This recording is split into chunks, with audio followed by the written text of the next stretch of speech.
never sleeps, pal.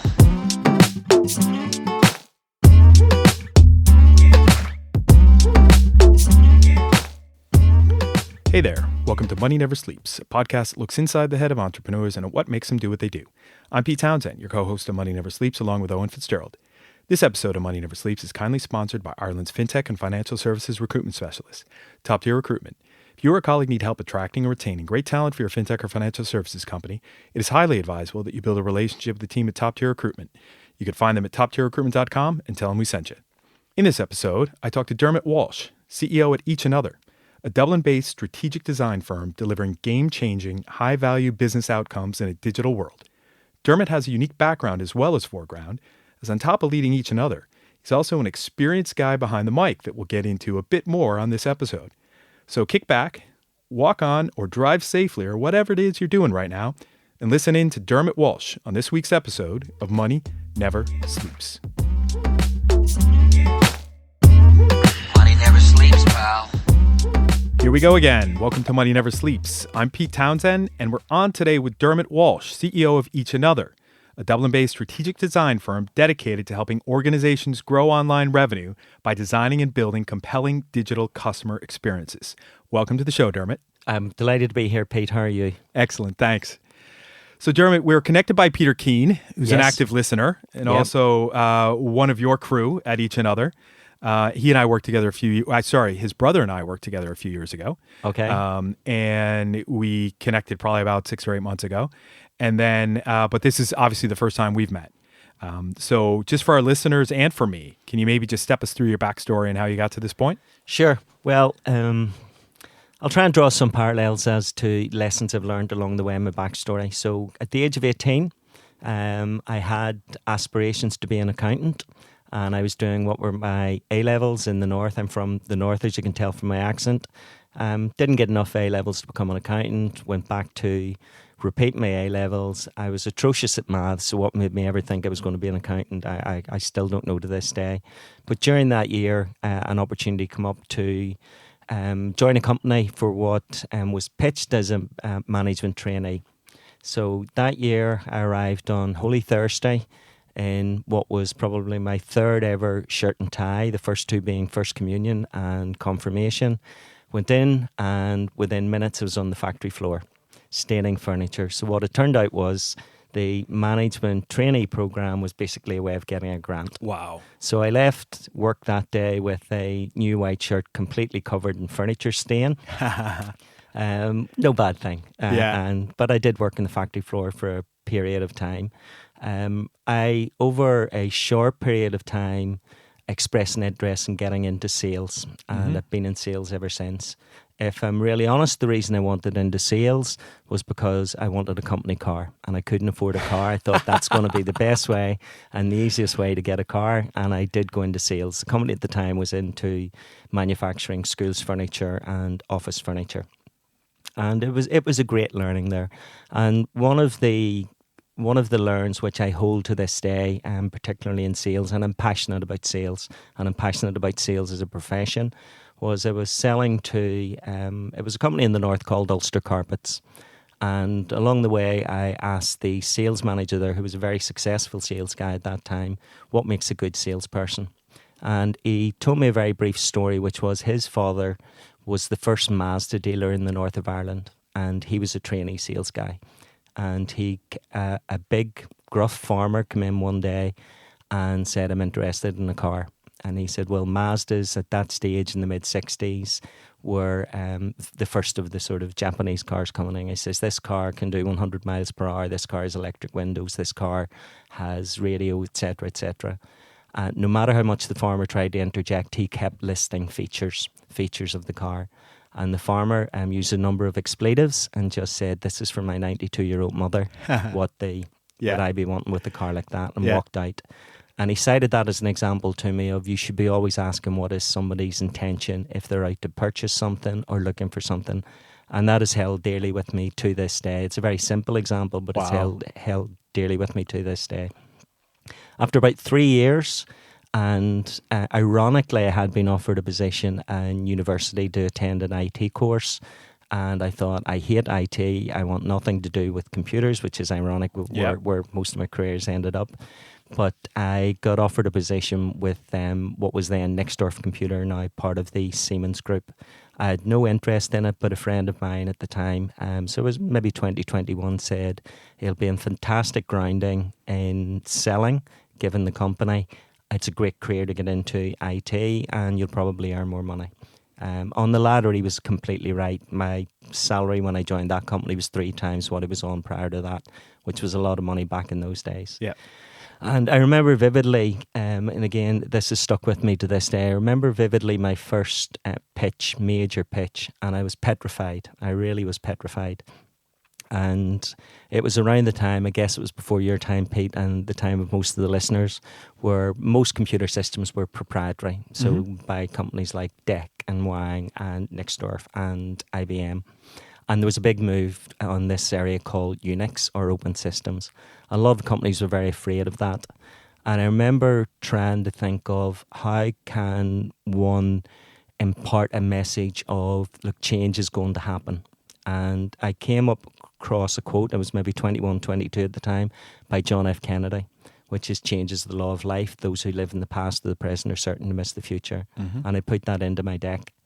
And I can't actually remember how that pitch went, but that phrase and that, I suppose, relentless looking at change and embracing change and accepting change, again, has stuck with me ever since. And it's something I love, I relish. I just love seeing change. I love the pace of change. I then worked for a number of large IT companies, some of the sort of global IT companies. But I was blessed enough in the year 2000 to join an early stage company in Dublin. And both that and the following career choice that I took were probably the most formative and gave me the best experience I can genuinely say in my career. One was a company which was in the performance management space. It was called Performance Technologies. Grew from, I think I was employee number 7, grew to 120 people. And all that you know about startup companies and early stage companies. That was my first real experience of that. And I loved it. I really loved it. And it was a great experience for me. And I then joined a company which had been going for about a year and a half, 2 years in Belfast, an outsourcing company, which at that time was a pioneer in its field because they launched the company to deliver an outsourced global email service, which hadn't been heard of anywhere in the world. And whilst I was there, that company went from roughly about 100 people to 1,400 people, which is a big, big company for an indigenous Northern Ireland company. But again, the experience there was invaluable. I loved it. It was stressful. It was everything, in fast growth environments, but I really, really loved it. And the company was successful and subsequently was sold to a major player, Concentrix, who you probably have heard of. Yep. But just that fast, what's going to happen tomorrow, not knowing what's going to happen, not looking to a corporate master who could sort of steer a direction. I was very blessed in that case, and I had a very visionary CEO who set up the company. And, every day it was like, how do we address these challenges? One was about how do you grow sales, which clearly was the area I was in. But how does a company go from a culture where you knew everybody's name at 100 people to a culture of 1,400 people where you couldn't possibly know everybody's name? Yeah. A culture at 100 people where a director had to interview every new employee, where obviously that had to move, and that was brilliant experience for me. And I say this very often, and that is through all of those experiences, I got an immense amount of scars on my back. I bet. Made an immense amount of mistakes, but we all learn from those mistakes. And I then headed off to London, went back into corporate world with Capgemini in London. And that probably was the time I decided that maybe corporate world's not for me. Yeah. Now, one of the learns, and I feel very strongly about this to this day, in Capgemini, the program was to how do you leverage the insights and skills of non-sales people who are meeting customers day and daily at the coalface, and how can you leverage that or tap into that they can bring those insights back to the company, channel them, and basically sell more. But the lesson was, don't ever mention the word sales to those people, because it turns them off. Oh, completely. And it was very successful. 300 customer facing people.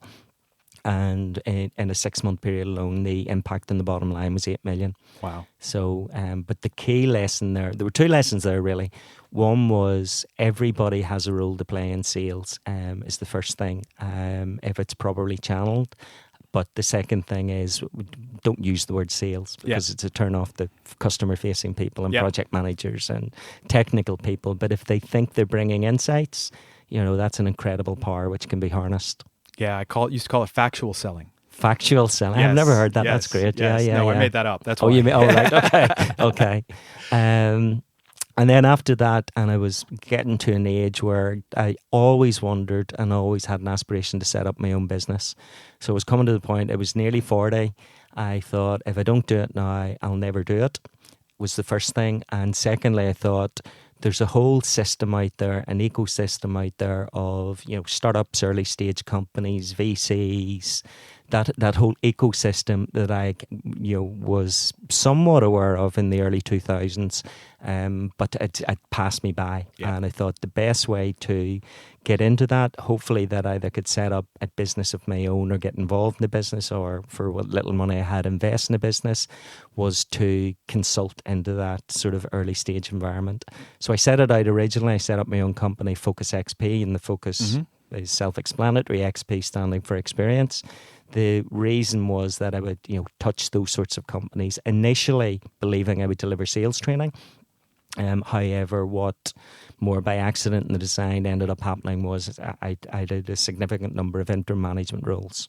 So taking the experience that I'd had, good and bad, and with scars on the back, etc., I went into a lot of companies as either interim sales director, interim CEO, hopefully, bring my experience to bear, and in most cases find somebody to replace me. Helping companies through change. Absolutely, helping through change. Your love of change makes a lot of sense that type of setup worked for you. It did, and I loved it, and I just got that buzz for those companies that were needing help.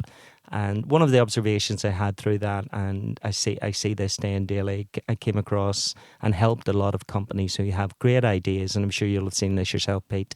They have great ideas, but they're very feature rich, and they say, we've got this brilliant product. They don't talk to customers as to whether there's a need for that product. They don't test the product, and they live in a vacuum, and then they wonder why they don't get the first sale or the first proof of concept. So a lot of what I was doing was how to help people say, how do I get that to the point that actually somebody can see value in it and they will pay for it or take a proof of concept. And, that was, I suppose, the value I hoped I could bring to it. But I got an immense buzz out of it and continue to get a buzz out of those environments. And I did that for a number of years. I also had engagements with some larger companies throughout that period. And I've ended up in each another now for the last 2 years. It's about two and a half years now. Last year and a half as CEO. Yes. Tell me how that happened. So I first became aware of each another via a friend, former colleague who I worked with and for in the company I mentioned, Dublin, in early 2000, and I would also consider her a mentor. And she was helping each another at the time, and asked if maybe I could come in and look at sales processes, marketing process, exactly what I'd been doing for a number of years. And that was back in September 2017. I really, really liked the company. I really liked what the company were doing in terms of helping companies, but helping companies through the lens of this has to have a bottom line impact. Mm-hmm. It's not about a nice design. It's not about a glitzy website, even though that's what it may end up being, but it has to have a bottom line. There has to be a business outcome that impacts either conversion, retention, acquisition, any or all of the above. And in January of 2018, I was asked would I join the company, and it was at a time as well, and I don't mind saying it, there was, there's an attraction. I've heard it said many times on these podcasts, there was an attraction in getting a paycheck at the end of the month. Yep. Absolutely. And I'm not one bit embarrassed to admit that. I really liked the company. It was the right thing for me at the right time, and I could see the potential. Yeah, it was just the right thing at the right time. And then in 2018 in August, I was asked if I would consider being CEO, and I was delighted, and I've been there since.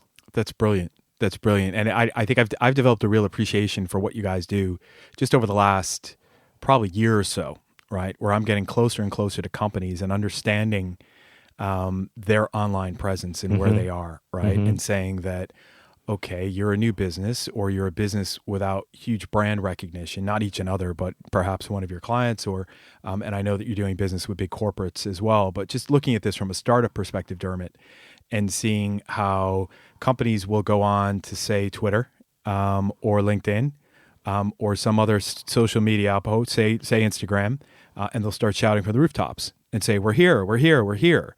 But it's like, okay, that's great. What do you want us to do? Absolutely. Right? Okay, you want us to go to your website.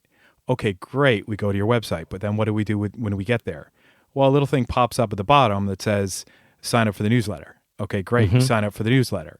Well, what do you do after you get the newsletter? You read it. And then it kind of stops after that, right? And absolutely. But you need to have that full experience or give them that full experience, really, to bring them in, to have them come to you, right? And say, wow, I saw that. Can you help me with X, Y, and Z, right?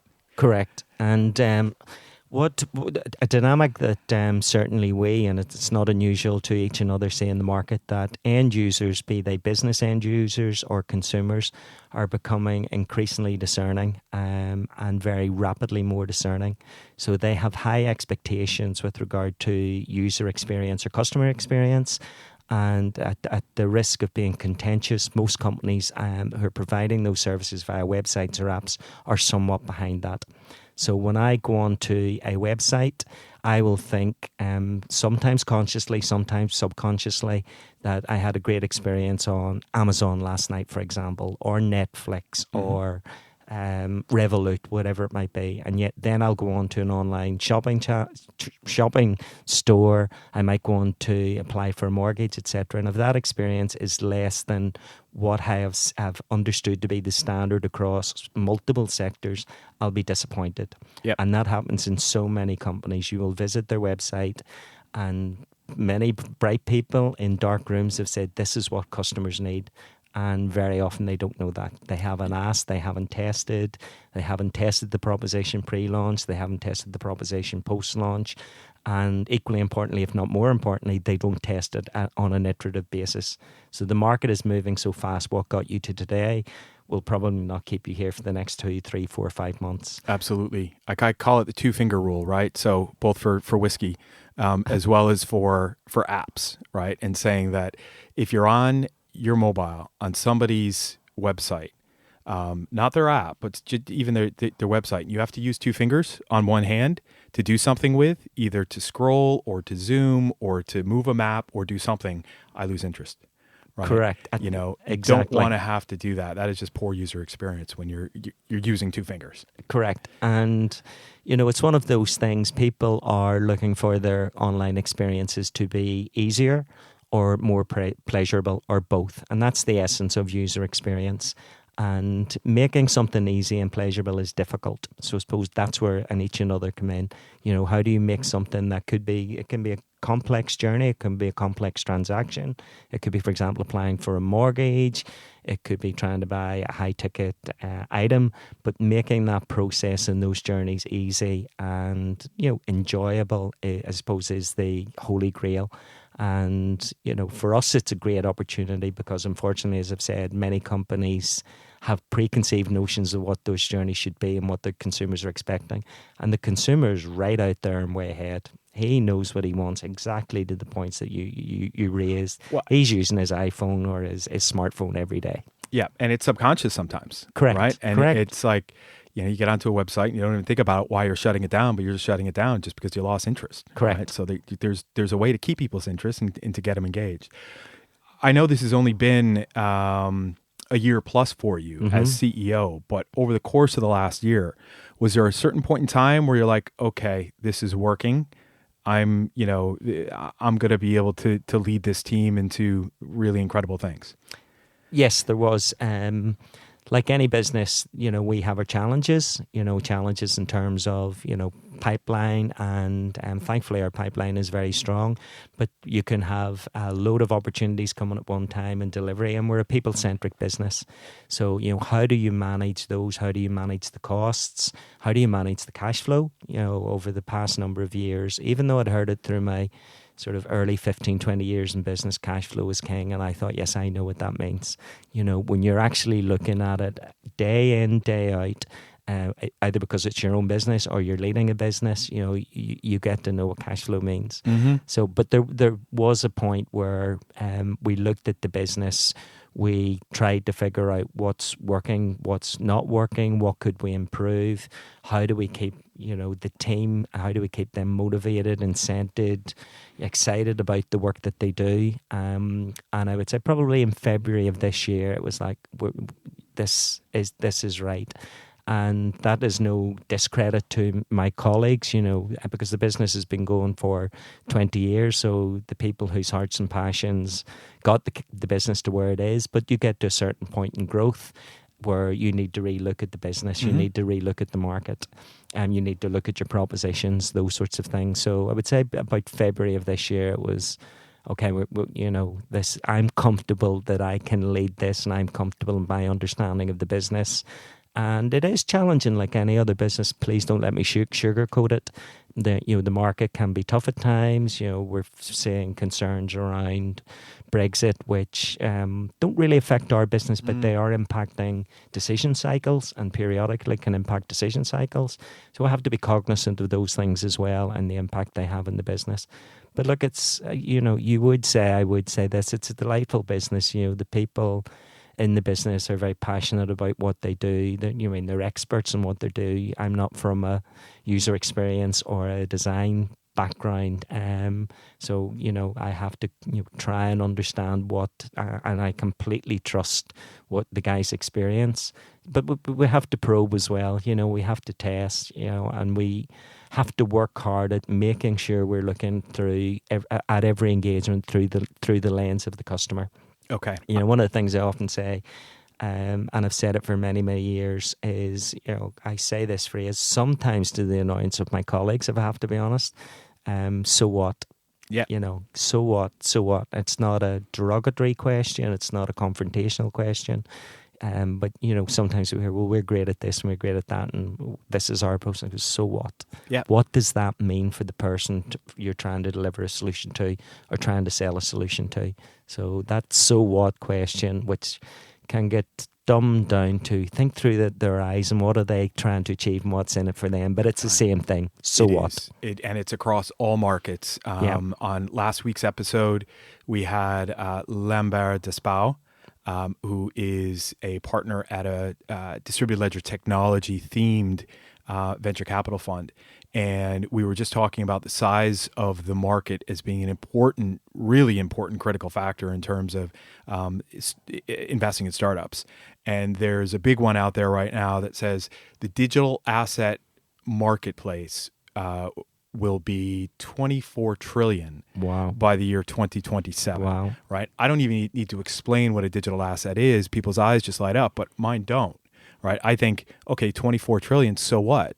Right? What are you going to do about it? And why is your offer meaningful to the customer that is part of that market? Right? And how are you going to narrow that down into a more interesting number that can show how you're going to get it to market? Right? So correct. No, we're common thinkers along those lines. If you think about kind of the last, probably 10 years overall, and thinking about some of the lessons that you learned. What you mentioned a few minutes ago, Dermot, was timing, right? And timing of what you want to get done in a certain part of your career. That feels to me a bit like risk appetite, right? How has your risk appetite changed really over the last 10 years? And what would you say is the reason for that? Okay, I would say that my risk appetite has increased. Okay. Which I suppose defies what I would have expected. I would have expected the older I get, the less I would have an appetite for risk. However, going back 10 years when I set up my own business, in fact set up two businesses, I realized that risk was a key part to it, and how you embrace that risk and the associated change, or vice versa, is what I personally get a buzz out. So I would say I definitely have a higher risk appetite now than I would have certainly 12 years ago, without a shadow of doubt. Okay. That's not to say my wife has the same risk appetite. Yeah, and, that's a domestic conversation. I know. I'm sure you appreciate happens. Yeah, I was having that conversation the other night. Absolutely. Yeah. So, but I think there definitely is an opportunity for calculated risk takers. That's part of what I would deem to be a definition of entrepreneurship. That you're happy to embrace risk. You're happy to embrace change. In fact, you proactively look for it. So I would say that I even within each another, I would aspire that we could take more risks in the business, and whether it's risk reward or gain share type initiatives. If you have confidence in what you're doing, and we do have confidence, and I have confidence in each another in the team. Would take more risks, whether that's new propositions or going into new markets. Yes, we would, and my personal appetite for that would be stronger than probably it's ever been. Absolutely, yeah. No, I just looking at some of your clients that you have listed on the websites in terms of case studies that you've done with Goodyear, with Vodafone, with others, and that in and of itself, and having big clients like that is a risk. It is. It is. That those types of relationships can take over, right? And that you are sometimes, and obviously they can be quite sensitive as well, because of the revenue associated with those big types of relationships, right? Correct. And we have, we're blessed that we have some big customers and some that aren't on our website. For example, Google and Salesforce and 3Mobile, and they're brilliant customers and they're loyal customers and been with us for some time. That said, we do need to get the mix right in the business. So with absolutely no disrespect to some of our larger customers, I personally get a buzz more seeing the early stage companies coming through the door. Oh, you're not They're the only about one. to pre-launch, or they're going through a funding round or whatever. I really, really get a personal high out of seeing if we can help them, and how we can bring them back, or help them bring them back to, are you looking at this through the ends of the customer? Are you testing the customer? Are you asking the customer, etc.? And thankfully, we have a real good mix of the corporates, and they're our bread and butter, and they have been very loyal to us and great, and they've tested us as a business, but also those, disruptive companies, newer companies, because they push our thinking as well, which is great, and I welcome that they push our thinking and they bring us new challenges, particularly in a digital world and with platforms changing every day, and AI and robotic automation, all of these things coming through. They're saying, well, what do I do about this? And so we have to keep learning as a business, and thankfully there's an appetite for that learning within the business. Yeah, you need that balance. I used to talk about it when I was in the corporate world, of having, envisaging what they call a breachway. So one of those semi artificially manufactured / placed big piles of rocks that go out into the ocean, from the shore. And there's a famous one in Newport, Rhode Island, that I used to jump around on when I was a kid all the time, on the Ocean Drive. And there were these big, massive boulders, right, leading out. But then there was pebbles and stones and rocks that were filling in the cracks, right? And that breachway wouldn't have withstood the ocean storms unless it was all the pebbles inside the big boulders and the rocks all filling different shapes and different gaps to build a strong breachway, i.e. business, right? Being able to have that right balance is critical, and I love the learning aspect of it that you mentioned as well. I need to do more balance myself. I always just go for the startups. My business, Dermot, just so you know, 3 years ago, I started this as an advisory business to help startups, but also to help enterprise firms as well. My natural tendencies just go right towards startups, though. And there's far less money in advising startups than there is in advising big business, right? I feel both your opportunity and your pain. Absolutely. Yeah. So, but the means to an end, and it's all to retrain my brain out of the corporate head that I had developed over 22 years and get into a startup mindset so that I can invest in startups, right? Which is the goal and which is the target. You've got knowing a couple of the folks in your business, you got a pretty good team there. It's a brilliant team. It's an excellent team, and they've been there for a period of time, which I know in a fast-moving world, people could say, have some of the team been there too long? They don't ask it about each another. But I don't worry about that because they're bringing all of those years of experience, but the appetite to keep learning and pushing is there. So I think that's a double whammy, if you like, you know, the years of the experience and also the relentless looking for what next. So one of the things that attracted me to the company was, you know, their appetite for embracing change, seeking out change and, you know, embracing that change. And that's not something I say lightly. Everybody can use the change word and, oh, I love change, I embrace change. But the team absolutely do it. They're looking for something new every day. And, you know, we have to work hard in making sure we present those opportunities. And we seek out proactively as part of our sales and market development new challenges. So it's not just, okay, take any piece of business as long as it's profitable, but take any piece of business because, you know, you need to grow the business. We want to grow the business. We try to look for things which are different, which might be deemed to be quirky or more challenging, such that it keeps the team interested. You know, that they get a challenge when they come into work, and that isn't part of our sales and marketing mix. We don't always do it perfectly, but that is a key bit of the business. I get it. That's important. And in terms of you, I strongly hear your affinity for change. But what are some of the other personality traits that you think have made you successful to date in how you do things? Right. You know, I thought you were going to ask that question, and I asked my wife that question last night, and she had a pregnant pause. Yeah. And I don't know if you've ever seen the Jack Nicholson film As Good as It Gets. I have. You know, paraphrasing here, but I can do without the wisecracks because I knew there was a wisecrack coming. But she said the word she used was dogged. So I would prefer to use the word persistent. Yeah. But she said, you know, you're fairly dogged. But I'd like to think that I've always been an optimist. You know, no matter what, no matter how adverse, there's nearly always a solution and there's a way out of it.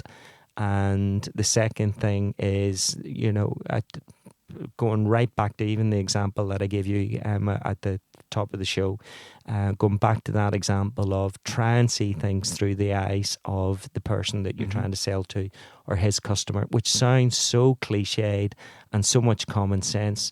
But yet I get amazed to this day the number of people who don't do that. And I'll give you a very simple example. When I was doing something similar to you, when I was going into businesses, one of the first things I would ask is to look at the most recent proposal that they sent out. And the first thing I would do a word count on how many times was that particular company's name mentioned versus the company they're selling to. And how many times was the word we mentioned versus you. And if you look at that balance of that, it's usually 70-80% in the weighting of the company it's trying to sell, which is completely wrong. Totally. So in answer to your question, I hope I haven't lost that ability to try and put myself, I don't always get it right, by the way, but try and put myself in the place of the person who's either buying the potential solution or service, or as important, if not more important, the companies that are individual he's trying to serve. So, it's habitual. It's crazy. Yeah. It's that I wrote a 4-sentence value proposition or elevator pitch for a venture capital fund the other day. And I look back on it after I read it, and every single sentence started with the word we. Yeah. Not how or why. Yeah. You know, and it was, I'm like, that's just terrible. I need to rewrite that whole thing. But that's where you start with from your perspective. This morning I had a meeting, and prepping before the meeting with a guy that I was going in there with, we're like, okay, what is the objective? Who's the audience? Okay, this one individual. We know where we want to get him by the end of the 2 hours. What is he thinking coming into this meeting? What is his likely background? And playing the probabilities, where might his own insecurities be, or where might his ambitions be? And let's see if we can take them and, you know, answer all the questions for him. And I think we did that, right? But that's just a much more refreshing way to look at it than just what we do, isn't it? And it sounds like common sense, but I would contend, and thankfully I'm old enough and have enough scars on my back, that the majority of companies don't do that. There's a real danger, and there's a real culture of the great we are, and the great case study we delivered last year or the year before, rather than trying to look at that, you know, what is exactly, and in a real detailed way we're trying to help this person with? Do we understand, what they're trying to achieve and their customers are trying to achieve? I couldn't agree more with you. Totally. And it sounds like you lean on your team quite a bit. I do, very much so. It sounds like outside of work, by the fact that you just mentioned her, you lean on your wife. Yes. Anyone else out there in your network, you don't need to mention them individually, but, persona that has been quite helpful for you in terms of just, leaning on them? Sure.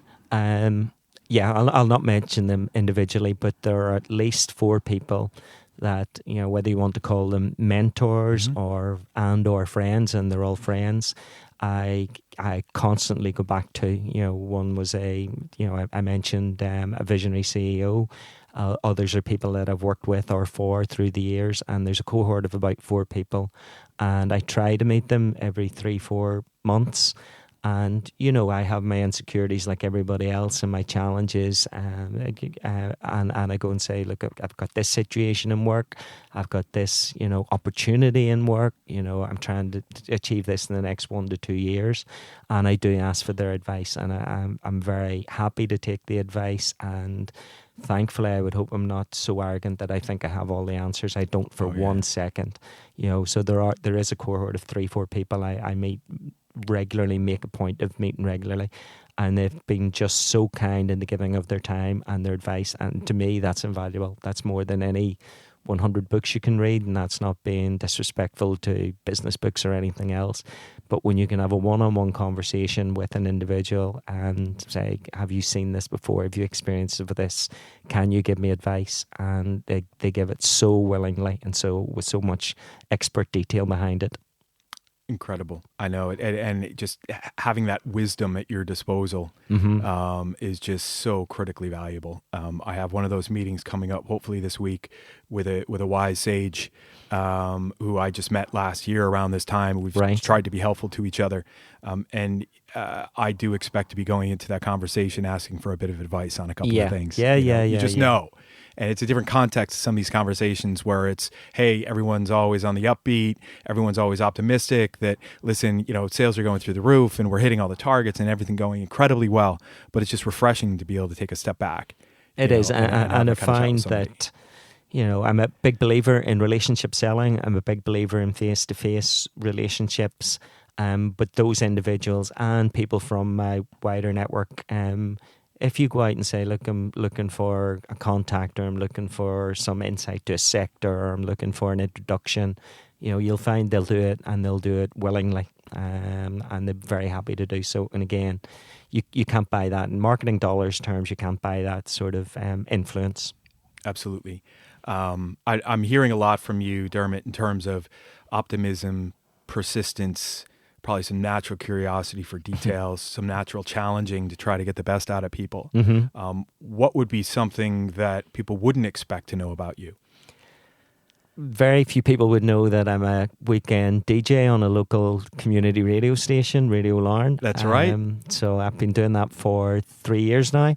I'm also a director of word.Â, and we are going for, it's an online community radio station, but we're actually have been given a provisional FM license. So awesome. The plan is to build that into an FM community radio station. I love it. I did hospital radio in my late teens in Belfast, in the Royal Victoria Hospital in Belfast. I love music, and just when that finished, that was fine. And then the opportunity came up to do a show August 2016, a 3-hour Sunday morning show, and I love it. It's very relaxing. Yeah. I'd be thinking about it during the week. I'll hear songs, I'll hear jokes. As the week goes on, I have a Spotify list, so I'll hear a song I haven't heard in a while, and it goes into my list. So my aim is to have 60 songs. It takes roughly 55, 60 songs to fill a 3-hour slot. Give us a sample of what's on that list. So, like, on Sunday, I would have had everything from Jerry Cinnamon. I struggle a bit with the more modern accent. Jerry Cinnamon. We had Helen Fullen on this show back last year from the NDRC. Right. And she was talking about Jerry Cinnamon. Right. And we asked her, what would be the theme song to your life? And it was one of his big songs. I forget what it was, but something about taking a chance or something to that Really? effect. But Really? it's the second time that Jerry Cinnamon's come up on the show. Right. So I try, my natural inclination is for songs sort of between the 70s and the 90s, because that's where I grew up. But I don't want the show to be a sort of version of classic hits, that I put some effort into looking at events which happened on the given weekend in history. You can get that on the internet. You can get it in 5 seconds, but, you take a story out, somebody, had their first fight at a gig, Rolling Stones were paid £5 for a gig somewhere else, and then of course you play a Rolling Stones song. And did a bit of a John Lennon theme on Sunday because it's the 39th anniversary of, in fact, 39th anniversary today of John Lennon being murdered in New York. So that's right. You get the idea. You pick. That's today. It is today. Yeah, it's not a morbid show, but there are enough things have happened in history that you can build a show around it, and you always get people sending in messages, jokes. I would say 50% of the messages I get are not repeatable on air, but they make me laugh. Yeah. I got you. I love it. No, I remember that day, the John Lennon day. Likewise, and my parents taking out the records on the turntable, obviously back in the day, and playing Beatles records. Really? On the day he was Wow. shot. And just and that was my first kind of real appreciation for the Beatles. Mm-hmm. That would have been, what was that, 1980? 1980, yeah. So I was 7. Right. And then it turned the corner a couple years later, and when I had my first listening to a little band called U2 a couple years later, and then the rest is history. But that's another story for another day. Dermot, thank you so much for coming on the show. I really enjoyed it. It's been a great chat. I'm really looking forward to seeing more from each another. I love what you guys are doing, so keep up the good work. Great, thank you. Thank you so Dermot. much, Pete. Money never sleeps, pal. That does it for this week, folks, and thanks to Dermot for opening up his mind to help us figure out why he does what he does. Links and show notes for this episode are on moneyneversleeps.ie, so check us out online. Remember, if you or a colleague need help attracting and retaining great talent for your fintech or financial services company, it is highly advisable that you build a relationship with a team at Top Tier Recruitment, as they really know their stuff. You can find them at toptierrecruitment.com. Also, thanks to Conan Brophy from Create Sound for editing this podcast. As for me, I increase the odds of startup success. Get in touch through the contact page on norioventures.com. You can follow Owen on Twitter at OwenFitzgerald9. Finally, till next time, thanks for listening. See ya!